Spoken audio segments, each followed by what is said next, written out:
وبعلومه ومنتهى الأسرار آمين يا رب العالمين. Para kiai, para alim, para ulama yang dimuliakan oleh Allah Subhanahu wa taala. Alhamdulillah saat sambil untuk dua kalinya dan menghormati di sore hari ini kita semuanya bisa bertemu kembali. Insyaallah pertemuan ini merupakan pertemuan yang diridhoi oleh Allah Subhanahu wa taala. Bulan Dzulqa'dah itu menurut Imam Fakhruddin Ar-Razi dalam tafsir hadisnya merupakan bulan yang yudha'af, dilipat gandakan pahala setiap ibadah kita kepada Allah Subhanahu wa taala. Di bulan Dzulqa'dah ibadah sekatan karena semua ibadah kita dilipat gandakan oleh Allah. Bulan Dzulqa'dah itu bulan rahmat, bulan di mana kita itu harus meningkatkan rasa kasih sayang kita kepada semua makhluk Allah Subhanahu wa taala. Kita perlu mengetahui ada seorang hamba Allah yang mendapatkan gelar Al-Khalil setelah beliau melewati bulan Dzulqa'dah. Sinten punika Nabi Ibrahim alaihi salatu wassalam. Maka hampir semua wali, hampir semua kekasih Allah itu pasti mereka pernah mengalami rasa kasih sayang sehingga nanti akan menjadi wali Allah Subhanahu wa taala. Contoh Al-Habib Ahmad ibn Zaid Al-Habsyi dalam kitab Syarhul Ainiyah ngendika, karena Imam Ar-Rafi, ada seorang ulama bernama Imam Ar-Rifai, Syekh Ahmad Ar-Rifai. Syekh Ahmad Ar-Rifai ini terkenal ahli tasawuf. Kenapa beliau bisa diangkat menjadi sampai walinya Allah? Dikatakan idza shalla, ketika beliau pada suatu ketika sedang sholat, sujud tidak mungkin, sujudnya lama sekali. Saking lamanya sujud, ada hirok, ada kucing yang masuk ke dalam jubahnya beliau, ke dalam sakunya beliau. Kalau sakunya orang Arab besar, gitu kayak kita, jadi sakunya besar sekali, jadi bisa dimasuki kucing. Masuk ke dalam sakunya, kemudian ketika Syekh Ahmad Ar-Rifai mau bangun dari sujudnya atau duduknya, maka apakah dibangunkan? Betul. Beliau khawatir kalau nanti bergerak kucingnya terganggu tidurnya. Maka sakunya tadi disobek sehingga kucingnya tidak terganggu tidurnya ketika dia bergerak pada gerakan yang lain. Disobek, Pak. Masya Allah. Sobek. Ketika selesai sholat, kucingnya sudah pergi dari kainnya tadi, maka khotoha, si Syekh Ahmad Ar-Rifai tadi jahit melih kain yang disobek tadi. Jadi, ada kucing yang tidur di kainnya, dia rela menyobek. Padahal Syekh Ahmad Ar-Rifai kalau beli nak tugas kelambi ini larang. Nah ini karena beliau sangat cinta kepada kucing dan memuliakan kucing, akhirnya Syekh Ahmad Ar-Rifai diangkat menjadi walinya Allah Subhanahu wa taala. Seperti itu. Sama kalau kita melihat misalnya di dalam kisah yang lain, Syekh Ahmad Ar-Rifai ini pernah di dalam kitab Nurul Absar. Beliau itu ro'al kalba judam. Beliau melihat ada anjing yang terkena penyakit lepra atau judam. Ketika anjing tersebut menuju ke satu kampung, diusir. Padahal diusir katanya. Pergi ke kampung lain, diusir. Datanglah kepada Syekh Ahmad Ar-Rifai. Ketika beliau datang ke Syekh Ahmad Ar-Rifai, maka beliau membuatkan tanggil muqayyam, ya, tenda. Kemudian anjing tadi dimasukkan ke situ, setiap hari diberi makan, diberi minum, diberi obat. Bapak Ar-Rifai setelah 40 hari diobati oleh Syekh Ahmad Ar-Rifai, maka anjingnya diberi sembuh oleh Allah Subhanahu wa taala. Maka saat itu beliau mengatakan, wahai para manusia, jika kalian tidak ingin diberi musibah seperti ini, maka jangan hina makhluk yang sedang diberi musibah seperti ini oleh Allah Subhanahu wa taala. Apa hikmah yang bisa kita ambil, Bapak? Kalau kita melihat orang yang ahli maksiat, jangan dihina. Kenapa? Biasanya kalau orang menghina orang yang lebih hina dari dirinya, maka fatuqabil akan dibalik, dia akan dihina oleh Allah Subhanahu wa taala. Tetangganya ada yang kena penyakit, kemudian jenengan biarkan, gak jenengan urusi, pada suatu ketika penyakitnya akan dicobakan ke panjenengan oleh Allah Subhanahu wa Ta'ala. Maka harus peduli dengan siapa juga. Ketika ada orang yang misalnya terkena penyakit apapun, kita harus peduli, tidak boleh membiarkannya saja. Ini adalah adab akhlak Nabi Muhammad Shallallahu Alaihi Wasallam. Kemudian yang kedua, bulan Dzulqa'dah itu bulan di mana dalam sejarah terjadi sebuah adab Nabi Harun, Nabi Musa punya saudara Nabi Harun alaihi wassalam. Dan ini Nabi Musa sadar diri, beliau alim. Nabi Musa alim min ladun ilma. Nabi Musa itu bahkan terkenal sebagai nabi yang ahli laduni. Tapi Nabi Musa itu boten patek saged ngendika. Nah, ngendika rada pilu. Jadi besok aja dengan tinggi surga nggih. Amin. Surga jenengan kok pilu. Ana nabi kok rada pilu itu Nabi Musa. Dan Nabi Musa tahu diri dan beliau minta kepada Allah, ya Allah jadikan Harun menjadi nabi agar bisa mendampingiku dalam berdakwah. Karena Nabi Harun diambil nabi oleh Allah mendampingi Nabi Musa di dalam berdakwah. Nabi Harun yang ahli ceramah, Nabi Musa yang ahli ilmu. Jadi orang itu tidak akan bisa hidup sendiri, tidak bisa. Mungkin si A ini ahli di bidang thariqah, si B ahli di bidang Quran, si C ahli di bidang kitab kuning, si D ahli di bidang kebatinan, si E ahli di bidang politik dan seterusnya. Gak bisa mereka itu hidup sendiri, harus bersama-sama seperti itu. Seperti Nabi Harun dan Nabi Musa alaihi wassalam. Jadi kenapa bulan Dzulqa'dah itu bulan di mana kita itu harus tahu bahwa kita itu insaniya, makhluk sosial yang tidak bisa hidup sendiri kecuali harus bersama-sama dengan makhluk yang harus bersama. Biasanya pesantren kalau di pondok biasanya begitu, kiainya itu membagi anaknya dalam berbagai bidang. Anak pertama ahli Quran, anak kedua ahli kitab kuning, anak ketiga kuliah, anak keempat tokoh, bertapa, diatur dan seterusnya, begitu. Semuanya saling membantu. Nah ini Nabi Musa dan Nabi Harun alaihi wassalam. Makanya ampun kenyek. Kadang-kadang enten kiai ora patek saged ngendika, tapi malah kiai sing ngeten iki sing barokah. Sing barokah. Iku namine nur rohani dalam ilmu tasawuf. Contoh Mbah Maksum Lasem. Mbah Maksum Lasem itu ngapunten dalam sejarah itu kalau beliau ngendika boten patek fasih, boten patek cetok, boten patek fasih, boten cetok. Nah ngaji kita itu OS boten cetok. Tapi murid-muridnya jadi ulama semua. Kenapa? Karena berkah gurunya yang ridho dan ikhlas ketika mengajar kepada murid-muridnya. Mbah Hamid Pasuruan, kalau dibandingkan dengan putra beliau, Mbah Hamid ini kalau ngendika konon tidak cetok juga, boten cetok. Pokoknya namos kita itu boten cetok. Tapi karena beliau ikhlas, istiqomah mengajar murid-muridnya, akhirnya mendapat murid-muridnya dijadikan hebat-hebat oleh Allah Subhanahu wa Ta'ala. Jadi ini keikhlasan seorang guru itu penting sangat di dalam keberkahan suatu ilmu. Kadang-kadang mondok boten jelas di pondok pesantren atau penting lah dengan rawuhan majelis taklim boten jelas niate karo kabeh, tapi karena gurune niku ikhlas, akhirnya semua ilmu yang diberikan yang belum paham diberi paham oleh Allah Subhanahu wa Ta'ala. Di dalam kitab Al-Hunyah misalnya Syekh Abdul Qadir Al-Jilani, beliau nak ceramah konon juga gak begitu cetok. Syekh Abdul Qadir nak ceramah betul pakai cetok. Tapi beliau sekali ceramah muridnya yang konon berjumlah 8.000 muridnya itu langsung mereka menangis semuanya. Jadi nembe mireng ki ngendika Syekh Abdul Qadir semua nangis. Padahal nak ngendika betul pakai cetok. Syekh Abdul Qadir gak ada putra namanya Syekh Abdul Razak bin Abdul Qadir Al-Jilani. Syekh Abdul Razak masyhur ya. Dengan nama kitab kuning ada tulisan An Abdul Razak. Itu Syekh Abdul Razak bin Abdul Qadir Al-Jilani.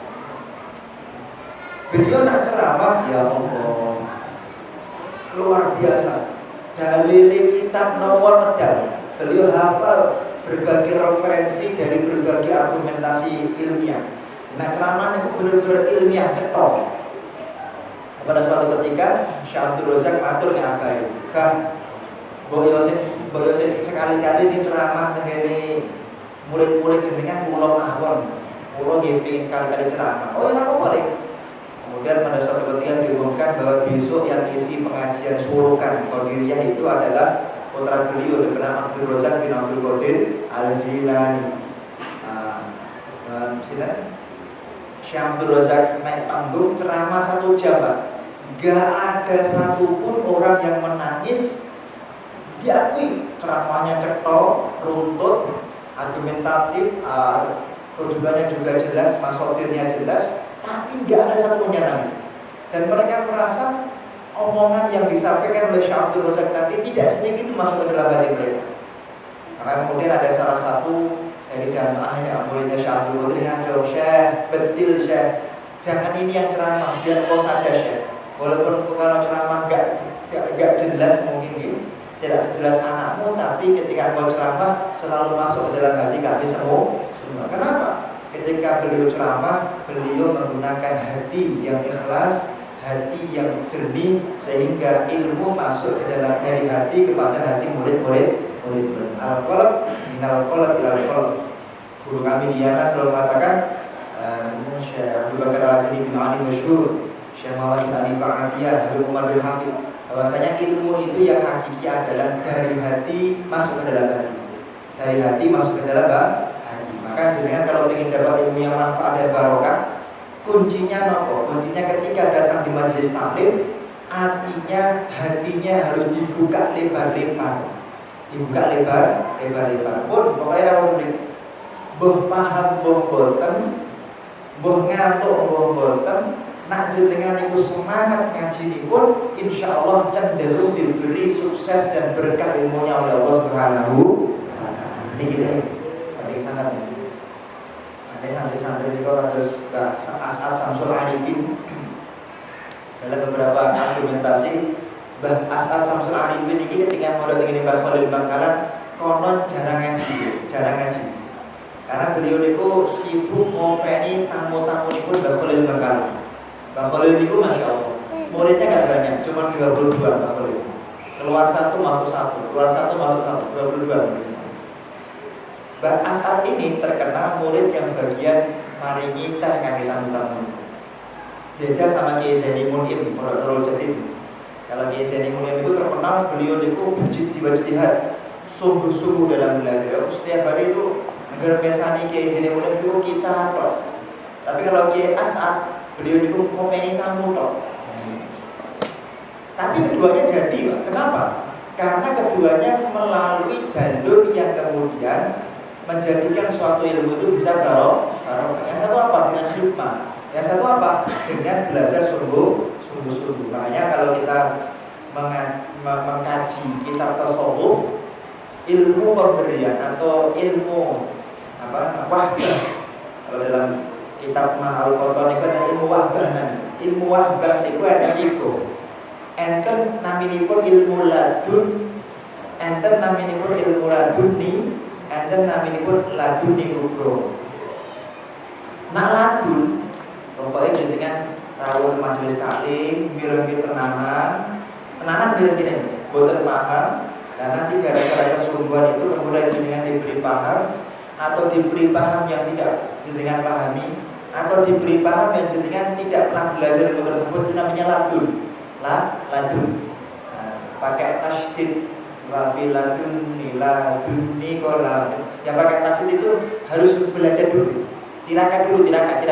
Wah, poso 40 dino, kados Gus Bahak 40 hari 40 malam gak berhenti baca Quran dalam keadaan sholat, tiba-tiba alim. Gus Qayyum, beliau selama 4 tahun atau 7 tahun.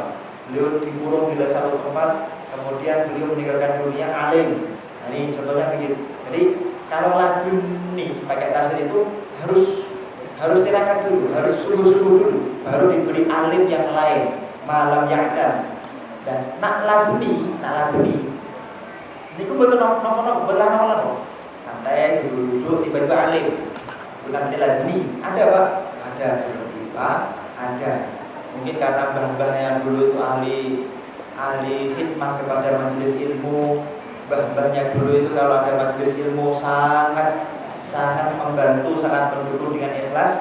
Akhirnya anak-anak turunnya diberi mudah atau bahkan bukan mudah, diberi gratis mendapatkan ilmu dari Allah Subhanahu wa taala. Makanya anak kiai, anak macan dimacan. Kalau betul setuju anak macan betul dimacan. Anak macan mesti dimacan.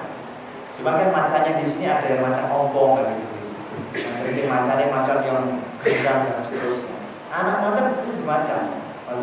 Lah, nak yang sepui ketika jadi kiai itu mau peduli kepada anak turunnya, maka anak turunnya berpikir modeli pada suatu ketika mesti bakal diberkati sukses seperti orang tuanya oleh Allah Subhanahu.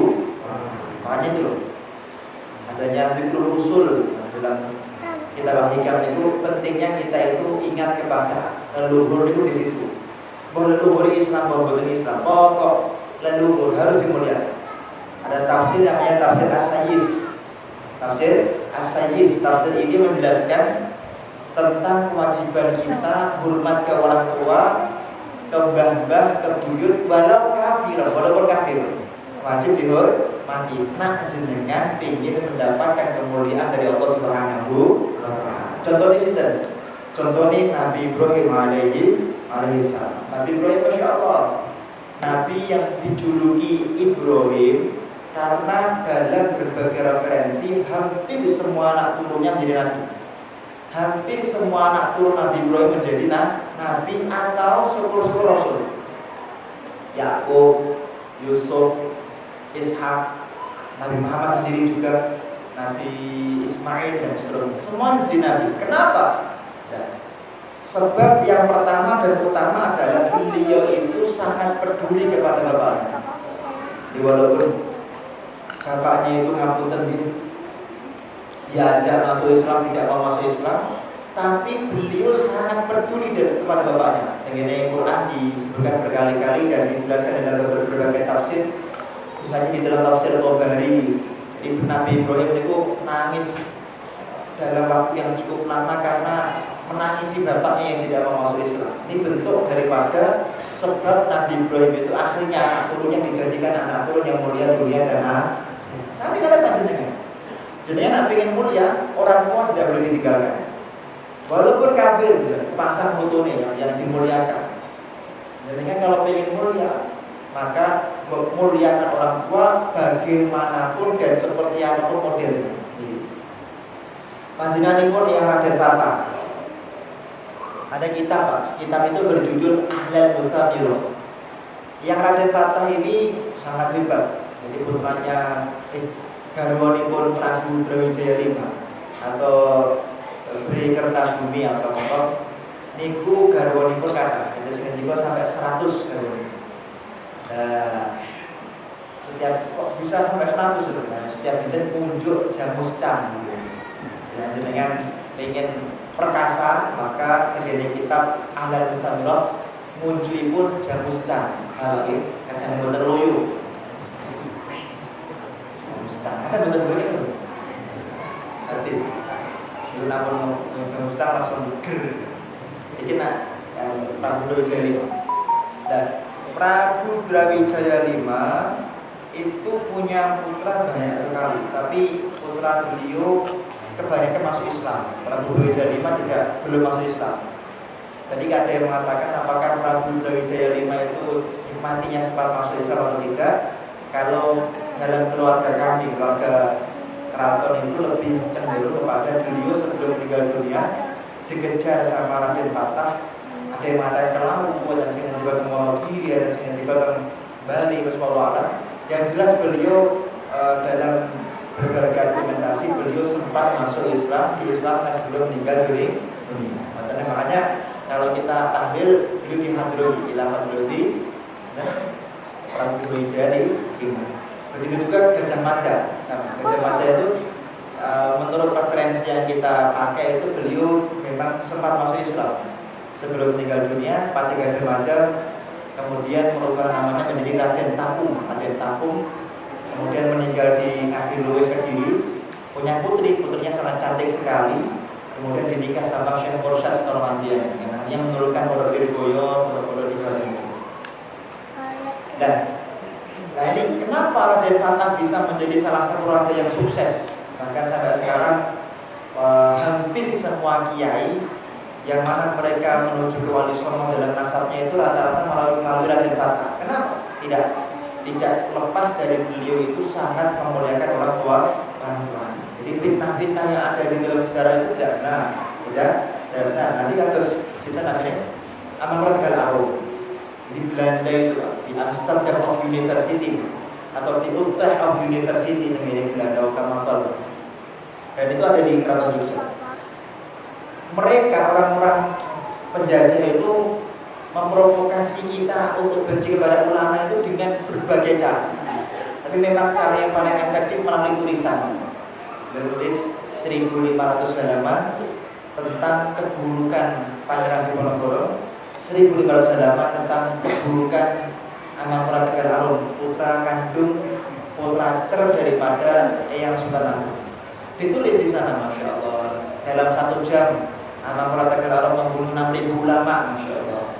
Dalam 1 jam membantai ulama di alun-alun utara. Kemudian seperti itu terus ceritanya banyak sekali.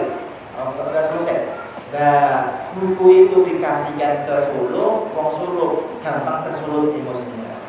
Gampang tersulut emosi. Akhirnya apa? Pak Amal Tegar Arum dituduh, diusir menuju ke Batang atau tinggal di Banyumas.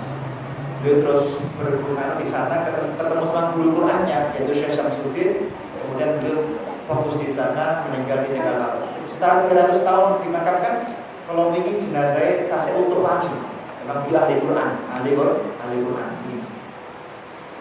Bayangkan, logis betul kita. Logis betul. Dalam waktu 1 jam antara Ubay, antara Fajar, Kadib dan Sotigan tetap saja membunuh 6.000 ulama dalam satu tempat. Mungkin apa betul juga? Ya. Saat itu ulama kita nggak sampai segitu, jumlahnya ulama kita juga sampai Pak, 1. Yang kedua dibunuh dalam satu tempat, juga nggak mungkin. Yang ketiga sampai sekarang jenazahnya nggak ada. Kenapa nggak ada ya? Jumlahnya ulama nggak sampai segitu. Dan ini, makanya jangan sampai kita dibodohi oleh penjajah. Nah ini sama, ambil sama teksnya dibawa ke Jogja, jadi wong Jogja bukan gampang percaya. Makanya ingin menumbangkan Nopo-nopo itu Solo sih. Kalau Solo tersulut, semuanya tersulut. Karena tak terjadi Raja Solo diusir gara-gara itu. Dan ini, wallahu a'lam apa hikmahnya daripada itu semuanya. Dan beliau yang Amal Tegar Arum punya keinginan ingin dimakamkan dekat dengan makam gurunya. Di dunia ini tidak ada yang lebih mulia atau lebih kita perlu cita-citakan lebih ingin dimakamkan ini cedai guru. Enak. Bismillahirrahmanirrahim. Qala al-mu'allif rahimahullah wa nafa'ana bihi. Sambil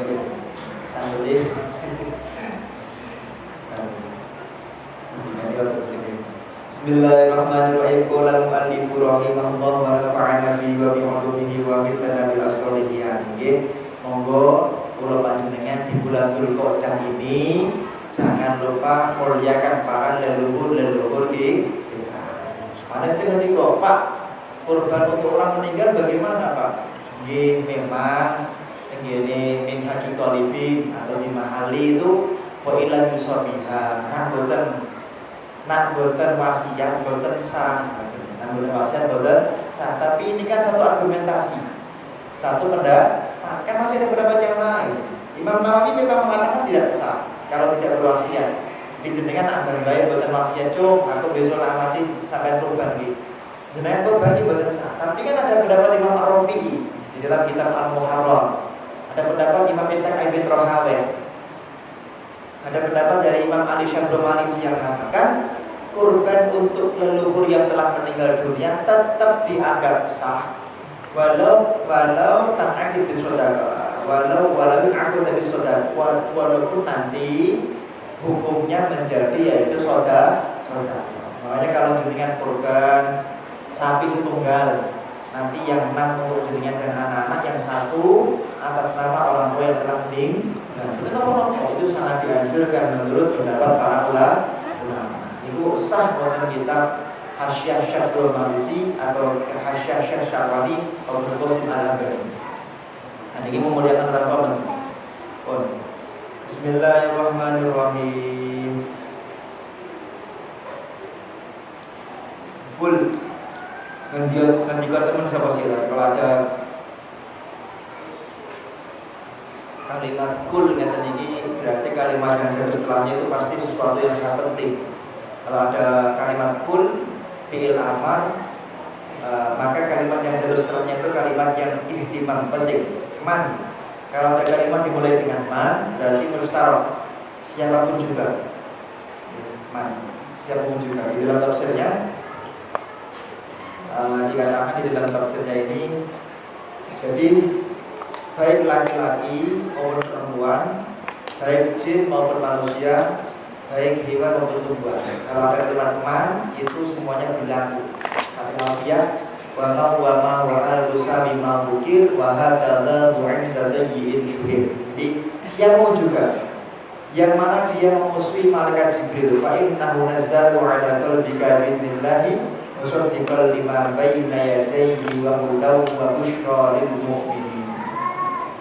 Barang siapa orang yang benci kepada Jibril, maka Jibril itu ketahuilah dia telah menurunkan Al-Quran ke dalam hati kalian. So, fi qalbika, kalimatnya itu kalimatnya itu di qalbun, dalam hati. Al-Quran itu di dalam hati, biidznillah, dengan izinnya Allah. Apa yang bisa kita ambil dari tafsirnya ayat ini? Di dalam tafsir kita katakan yang pertama, ala qalbika abbara bi ala isyaratun litamakkuni wal shibabihi wa rusukhi fa inna syai'a idza sabba min a'la li asfar rasah wa thabata. Kenapa Allah tidak menggunakan kalimat ilah? Ini diprotes tiap-tiap kafir. Kenapa? Harusnya kan ilah ke hatimu. Tapi kenapa kau pakai Allah?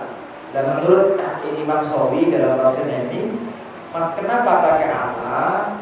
Biasanya sesuatu yang dimasukkan dari atas ke bawah itu merosak atau sabat itu lebih nempel daripada kalau kita lempar batu, kita lempar ke bawah tentu lebih berat atau lebih keras daripada kalau batu kita lempar dalam bentuk vertikal. Itu alasannya kan? Barang siapa orang yang benci kepada malaikat Jibril, ingatlah Jibril itu telah menurunkan Al-Quran ke dalam hati kalian dengan izin Allah Subhanahu wa Ta'ala. Ini biidznillah, ini dalam ilmu tafsir. Ini pentingnya kita tidak boleh sombong kepada ketika kita menjadi seorang yang hafal Al-Quran, tidak boleh sombong. Semua ilmu Quran yang kita miliki itu adalah hakikatnya titipan dari Allah Subhanahu wa Ta'ala. Tidak boleh kita sombong, tidak boleh. Tapi tidak boleh kemudian kita itu merasa murah, tidak boleh. Satu huruf Al-Quran tidak bisa dijual, dibeli dengan harga berapa. Maka ulama Timur Tengah itu, kalau ulama Timur Tengah itu nak misalnya badi membawa anaknya untuk belajar, biasanya gurunya dites. Ini ulama ini kira-kira ulama ukhrawi atau ulama duniawi, dicek. Ngapunten Syekh, nanti segalipun ulama di pun Syekh nyuwun ngapunten, anak kula mbok jenengan ajari surat Ar-Rahman. Maca betul, maca. Tapi pun niki enten arto kalih ewu dinar.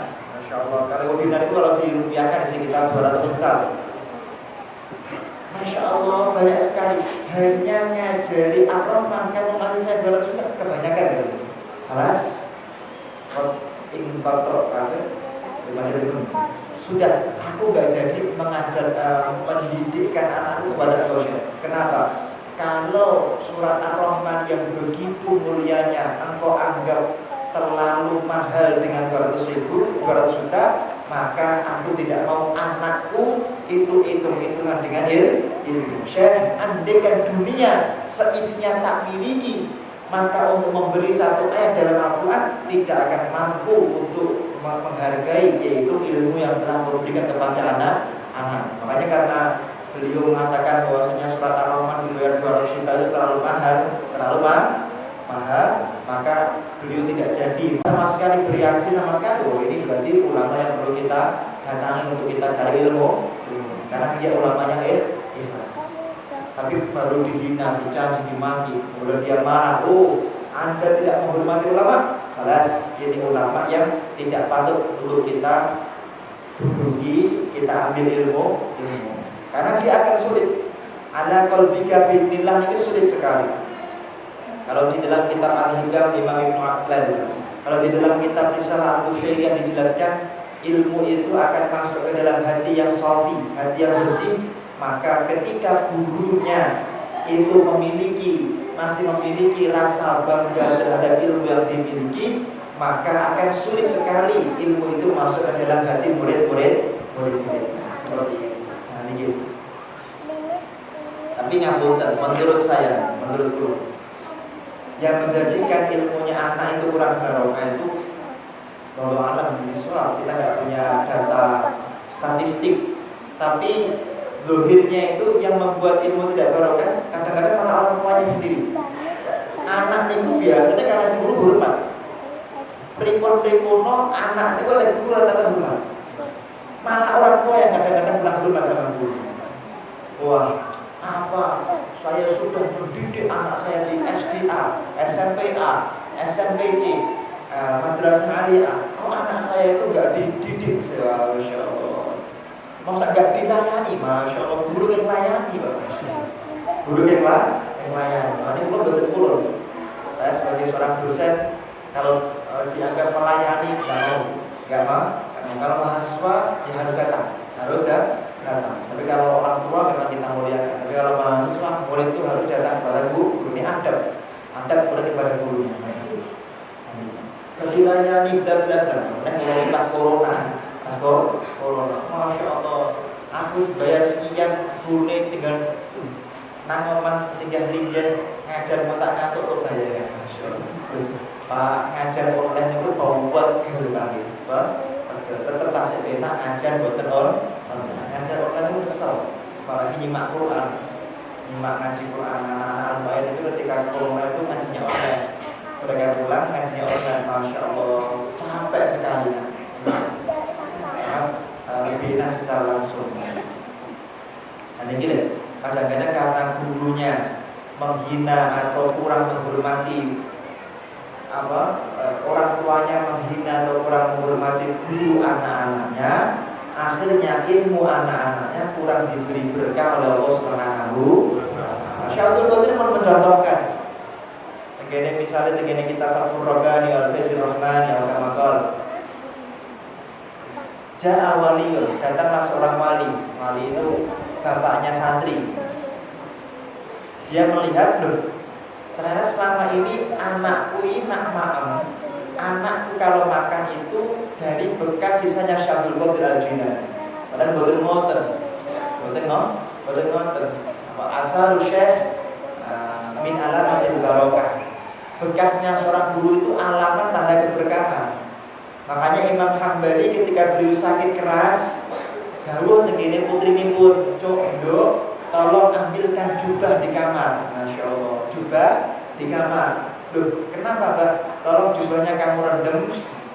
Jubah itu rendeman airnya nanti tak minum. Masya Allah. Dulu nggak bisa, Pak. Ya itu jubah dulu pernah dipakai atau pernah disentuh oleh Imam Asy-Syafi'i dulu. Maka Imam Hambali minum dari air bekas celupan jubahnya Imam Syafi'i, jubah yang disentuh Imam Syafi'i, maka langsung diberi sehat oleh Allah Subhanahu wa Ta'ala. Nah ini makanya kan kalau tanggal beberapa kiai, rambutmu kok dua kiai? Kenapa rambutnya panjang kiai? Saya ingin meniru seperti Khalid bin Walid yang rambutnya panjang sampai ke kaki, rambutnya panjang. Kenapa? Karena rambut ini dulu pernah dielus-elus sama Nabi Muhammad SAW. Tidak mau dicukur. Kapan pulau ngisi pengajian, haul digerobokan pengajian. Ada seorang di sana, penyanyi, bukan penyanyi, munusid ya, tukang qasidah itu rambutnya Gus, rambutnya panjang Gus. rambut ini pernah disentuh sama Mbah Yai Sinten gitu. Beliau nggak mau nyukur gitu, karena tidak mau disentuh. Makanya kalau di pondok, kenapa kok kalau ada Mbah Yai mandap dari pengimaman kemudian santri berebut sajadahnya ditata agar diinjak sama kiai? Kenapa? Karena injakan kiai, injakan ulama itu adalah asar Allah memberikan keberkahan kepada diri kita. Kenapa kadang-kadang ada Habib Umar bin Hafid datang, kemudian kita bawa serban, Habib tolong pakaikan. Kenapa? Karena ilmu itu kadang-kadang masuk ke dalam diri kita tidak menggunakan suatu sebuah ta'lim, tapi menggunakan yaitu ilbas. Dengan kita mendapatkan ilbas, dipakaikan baju oleh guru kita, atau dipakaikan imamah oleh guru kita, atau memakai sesuatu yang bekas guru kita, dari situlah kemudian sebenarnya kadang-kadang ilmu akan diberikan oleh Allah kepada diri kita. Masya Allah. Jangan menyepelekan apapun yang dari Allah Subhanahu wa taala. Kalau gak ada rencang niku riyen nyukur rambutnya Mbah Yai, Mbah Yai Rasul setelah dicukur rambutnya itu gak dibuang, disimpan. Ada salah satu pondok itu kesurupan semua satu pondok, kesurupan. Kemudian sama kan dia wali santri. Wali santri tapi kemudian anaknya mondok di satu pondok yang kesurupan semua. Diambilkan rambut itu, ya Allah, semoga dengan rambutnya kiai, semoga yang kesurupan diberi sadar oleh Allah Subhanahu wa taala. Benar, rambutnya dibawa ke pondok itu semua yang kesurupan sadar. Beliau mengatakan tolong rambutnya jangan dibawa ke sini. Kenapa? Karena berkahnya guru menjadikan semua masalah diangkat oleh Allah Subhanahu wa taala. Ini gitu. Jadi jangan sampai jadikan boten mulia. Makanya kalau di dalam mereka Qadiriyah, Sabaniyah, Khalidiyah, Tijaniyah, satu apapun torekonya, kalau saya membaca kitab-kitabnya para ahli toreko itu memang kuncinya itu adalah selalu robit hatinya, selalu hatinya itu memandang wajah guru. Ingat kamera, ingat wajah guru. Ingat tembok, ingat wajah guru, dan seterusnya. Nah, Bapak Ibu yang kami muliakan, baina yadayhi wa hudan wa busyra lil mu'minin, dan menjadi kabar petunjuk gembira bagi orang-orang yang mukmin, bagi orang-orang yang beriman. Dia bolak-balik semenjak awal pulau sowan tengene Tuban mriki, dulu masih di Darussalam. Pulau pernah matur bahwa Quran dan Al-Quran itu dan tafsir itu hanya akan bisa masuk ke dalam hati mereka yang muttaqin atau mukmin. Ketika hatinya tidak mukmin, tidak akan masuk. Kalau contohnya banyak dosen-dosen di Amerika Serikat, banyak dosen-dosen atau guru-guru kita di Jerman, di Oxford, di Inggris, Universitas Inggris, di Berlin dan lain-lain. Mereka itu bahkan kenapa Quran? Mereka Sahih Bukhari hafal, Sahih Muslim hafal, tapi apakah mereka itu dengan hafal itu masuk Islam? Betul. Mereka tetap ateis. Mereka tidak mau beragama. Kenapa? Karena hati mereka tidak diberi iman oleh Allah Subhanahu wa taala. Jadi ilmunya itu hanya di otak saja, tidak sampai ke dalam hati mereka. Tapi cerdas mereka. Makanya kalau dengan ingin belajar Al-Quran, jadi belajar Al-Quran sampai ke akar-akarnya ditinjau di teknologi. Belajarnya bukan ke Mesir, belajarnya ke Amerika atau ke Eropa. Maka di sana itu para cendekiawan mengkaji Al-Quran itu sampai sangat detail sekali sampai kepada akar-akarnya. Masya Allah. Dan ini nak boten gadah iman, boten bakal Quran itu membahagiakan. Quran itu akan malah itu membosankan seperti itu. Habib Umar bin Hafid, guru kami, beliau Masya Allah kemana-mana mulutnya nggak pernah berhenti baca Quran. Kemarin ketika kundur saking Indonesia menuju ke Karim, yang Jeddah atau Oman, yang dampingi beliau melihat beliau itu selama di pesawat sama sekali nggak berhenti membaca Al-Quran. Sama putranya Habib Muhammad bin Umar kan simak-simakan Al-Quran, nggak pernah berhenti membaca Al-Quran. Maka kalau ke kamar mandi bawa batu. Batunya bukan dipakai istinja, batunya dipakai untuk ganjel mulutnya. Kenapa? Beliau karena terlalu sering baca Quran, seringnya itu nggak sengaja mulutnya ngomong sendiri. Insyaallah. Di Almes ada Pak Agus Himawan, Pak Agus Tamir.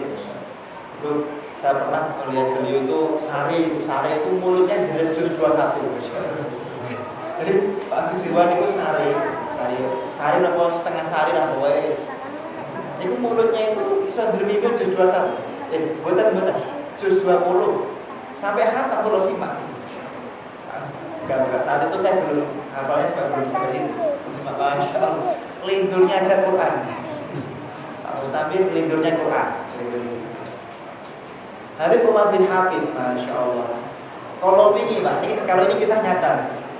Beliau kan punya mobil bagus sekali dia Pak.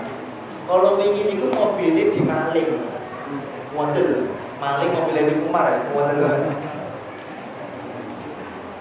Lah sopir Habib Umar, namanya Ja'far, namanya pun Ja'far. Gak berani bilang ke Habib Umar, betul matur. Nanti tamunya Habib Umar susah, sedih, kan gak pengen gurunya susah, sedih. Ja'far, terus betul matur. Tapi ngomongnya ke zamannya kayak itu, Habib Umar mobilnya dimaling. Akhirnya nyebar, sampai ke kepolisian, negara bergerak. Wah ini Habib Umar mobilnya dicuri, langsung bergerak, intel keluar semuanya. Ditanya.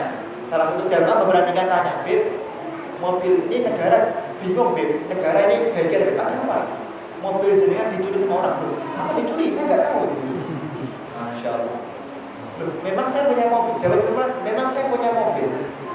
Kalau punya mobil saya warnanya apa? Loh, Beb, setiap hari antum itu dakwah pakai mobil itu terus, Beb. Yang mana warnanya apa? Masya Allah, warna mobilnya jangan lupa. Kalau kita buatan Pak, gara-gara mobil sudah punya 10 tahun lagi kita mau beli mobil apa? 10 tahun lagi kita beli mobil ini warnanya sudah kita pikirkan. Beliau buatan, gak ada mobil warnanya lupa. Terus akhirnya ketangkep, si malingnya ketangkep sama mobilnya diberikan ke beliau. Katanya yang dekat sama beliau sebenarnya Habib Umar itu sudah mengikhlaskan, dah PP aja. Cuman menghargai wis digoleki kok nggih Pak. Sudah ditangkap di Uber malingnya, maksudnya enggak menghargai yang Uber. Akhirnya apa? Ya sudah, mobilnya tak bawa ke sini, malingnya karena sudah menjadi wasilah Habib Umar terdolimi. Malingnya karena dia telah punya jasa menjadikan Habib Umar terdolimi, malingnya dikasih mobil terbaru yang paling bagus. Maling mobil ulama gitu. Tidak maling mobil Gus Sofi ganti nomor. Saat sama nih pun di kantor mobil. Nah, nih kamu tak kasih hadiah ya, Pak Maling ya, ini tak kasih hadiah. Malingnya pulang semua kan dapat berkahnya di rumah. Malingnya senang Pak. Polisinya terus iri semua. Aduh enak ya. Maling mobilnya Habib. Terus bapak namanya Habib, kita nanti malam mau pengajian. Tafadhol Bib, itla. Ayo Bib, kita naik mobil, kira-kira begitu. Habib mengatakan, aku tidak mau naik mobil yang mobil itu pernah dinaiki ahli maksiat. Aku tidak mau naik mobil yang dinaiki ahli maksiat. Kurang lebih begitu kalimat dalam bahasa. Nah, kenapa mobil itu sudah dinaiki sama seorang maling? Gak mau aku naik. Seperti itu. Bunyi Sofia, Bunyi Sofia Umar itu pernah Mbah Mu'id itu beli mobil. Kalau alam ini mobilnya bagaimana? Mbah Sofia Pirso, beliau nggak pernah mau naik mobil tersebut. Jadi beliau itu kalau naik mobil hati-hati. Kalau mobilnya ahli maksiat nggak mau. Ini hampir sama dengan kisah di dalam kitab Manhajus Shafi, Syekh Ibrahim An-Nadhami, salah wali. Beliau dikriminalisasi sama pemerintah. Gak salah tapi dicari kesalahannya di penjara. Selama di penjara beliau tidak mau makan daharan yang disuguhkan penjara. Padahal istimewa. Karena ini ulama jadi makanannya harus istimewa. Maka setiap pagi adik kandungnya, adik putrinya datang ke penjara membawa rantang untuk dimakan sama kakaknya. Pada suatu ketika Kata aja lah karena adiknya tergesa-gesa ya. Waduh, ini ada acara lain saya. Tolong Haris, tolong apa namanya itu security of prison, penjaga penjara, sipir. Tolong Pak Sipir, ini makanan untuk kakak saya ya. Oh iya, nanti tak sampaikan. Ketika dikasihkan kepada Syekh Ibrahim Ad-Damri mengatakan, oh itu, warung tuh ada min ukhti. Aku tahu bahwa makanan rantang ini dari saudara perempuan. Walakin qad masat, karena rantang ini pernah dipegang ahli maksiat, maka aku tidak mau makan makanan tersebut. Baru dipegang ahli maksiat gak mau makan. Makanya ilmunya dan anak turunnya serta doanya diberi berkah mustajabah oleh Allah Subhanahu. Hati-hati jenenge sami. Nak dahar sembarangan. Beli sate di pinggir jalan jangan sembarang. Kalau wingi enten ngene grup kiai-kiai NU Surabaya. Ada share-sharean apa namanya itu ayam itu dicek betul enten bekas belian itu.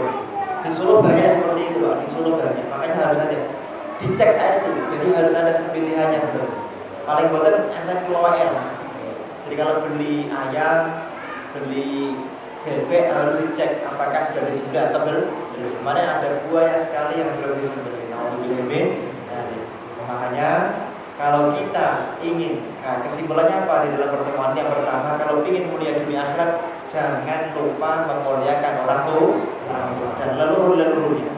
Makamnya orang tua dibangun, makamnya orang tua dibaguskan. Yang kedua, rahmati dan berikan kasih sayang kepada siapapun juga, walaupun kepada seekor kucing atau anjing yang tadi kita ceritakan, apalagi tetangga.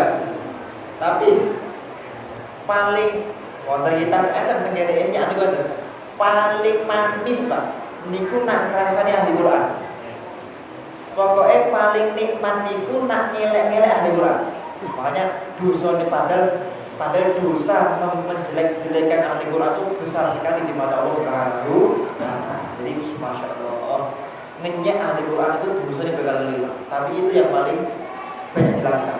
Yang ketiga adalah jangan sampai kita memusuhi siapapun juga, apalagi malaikat Jibril tidak boleh, malaikat Mikail tidak boleh. Semua malaikat wajib kita jaga. Dan nanti pertemuan berikutnya kita akan menyampaikan tentang wajibnya kita cinta kepada para sahabat. Semua sahabat harus kita cinta. Ini adalah para malaikat juga. Al-Quran tidak akan memberikan efek kalau hati kita tidak beriman kepada Allah. Dan yang terakhir adalah bahwa Quran itu tidak akan pernah masuk ke dalam hati kita kalau Allah tidak meridhoi Quran masuk ke dalam hati kita.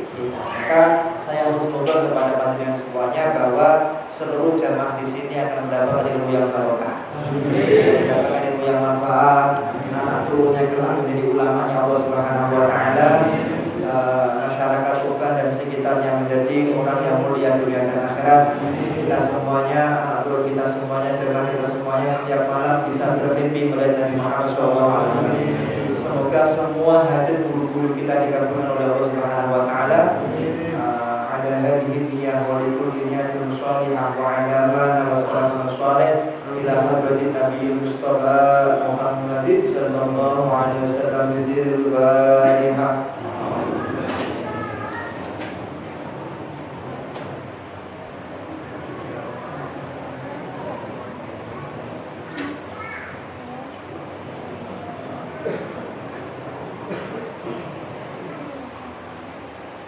Maula